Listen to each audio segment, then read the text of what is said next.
How did this happen when he knew the dangers?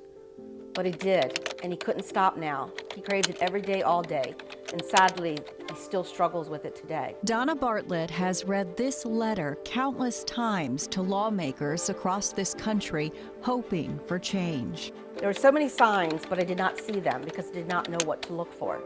It's about her son, who became addicted to vaping as a junior in high school.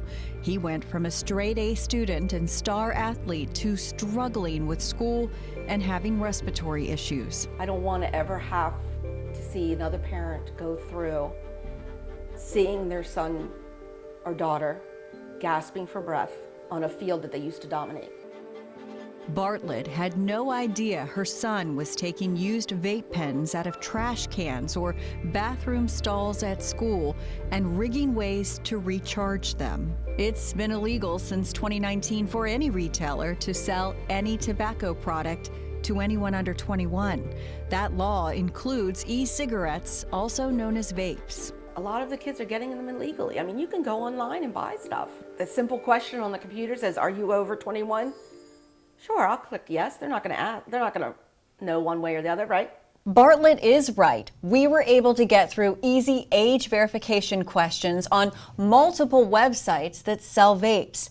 Now, some sites did stop us because they use website age checkers that verify your information against public records.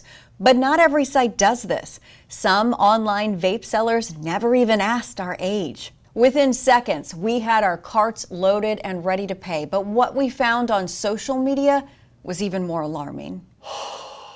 We found vapes for sale on TikTok, even though the company says the products are banned. Here's what's happening. Instead of using the word vape, which is flagged, buyers and sellers are using different language, calling them things like sensory packs or fidget toys. This TikTok seller writing, "Discreet packaging, no ID." So we started ordering. One third-party seller messaged us privately and said, "I'm so sorry that the shop was been shut down. TikTok canceled your order." Then they directed us to their website off TikTok and said our order will not get canceled for sure. Discreet packaging, no ID, and the price is cheaper on my website. So we ordered there too, and that canceled TikTok shop order ended up not being canceled. We got that vape too. TikTok Shop is only available if your account settings show you're 18 and older.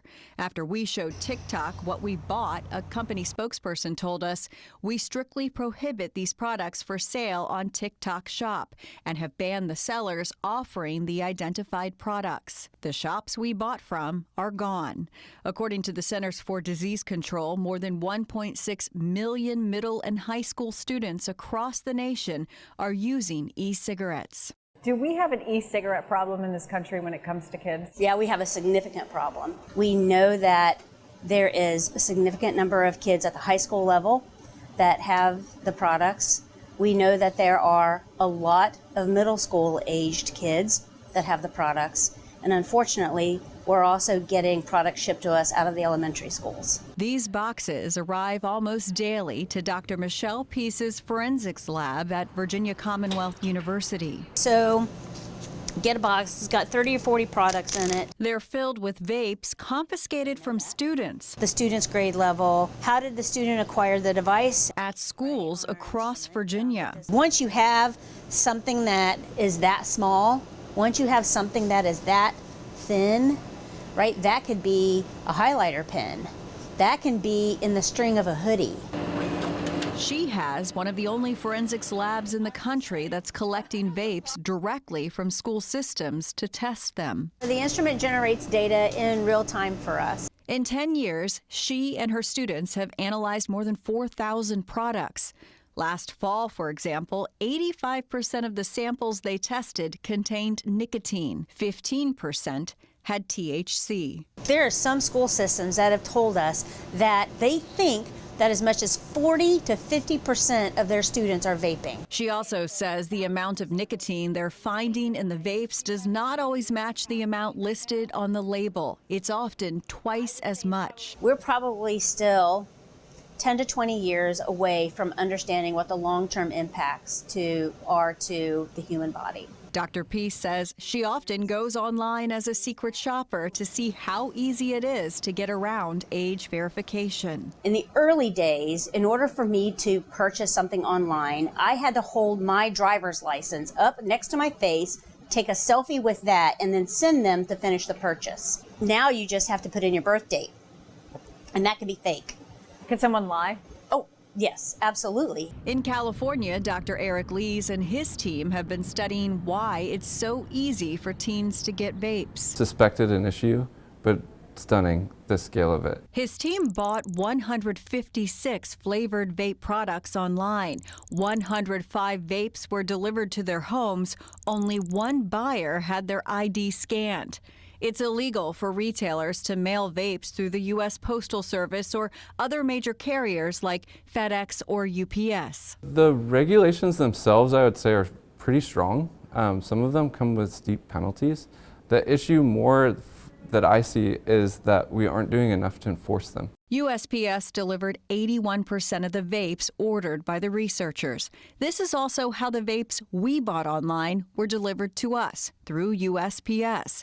We reached out to the Postal Service about these deliveries and have not heard back. Would you recognize it just looking at it as a parent if that arrived in the mail? Would you know that's a vape? Absolutely not. I would think this is some type of toy or a gadget, or I mean, even looking at the name on the product, it tells me nothing. For 20 years, Marcy Thornhill has been mentoring teens, helping them get into college. She's warning parents the devices are now pretty, they're colorful, they're really well designed. The fruity flavors attract children. They attract young people. They taste good. They smell good. Just like we did when we were kids with lip gloss that tastes like grape. And she points out most of the products she's seen in the hands of kids are unregulated. These are products that are developed by whomever, wherever, however. We took our findings to Congressman Raja Krishnamurthy, the first congressional leader to start an investigation into what he calls the youth vaping epidemic. I think the FDA is asleep at the switch. He says illicit vapes are flooding the online market, often shipped here by foreign countries. We have to take enforcement action to clear the shelves of these illegal vapes. Only 34 vapes have been approved by the FDA to be sold to consumers. Only 34. So everything else is illegal. As for Donna, What I found out then, it truly does take a village. even as her son still struggles with vaping, she won't stop telling his story. I mean, our goal is to educate and to get to as many people as we can and get these vapes off the market for these kids. Until the smoke clears.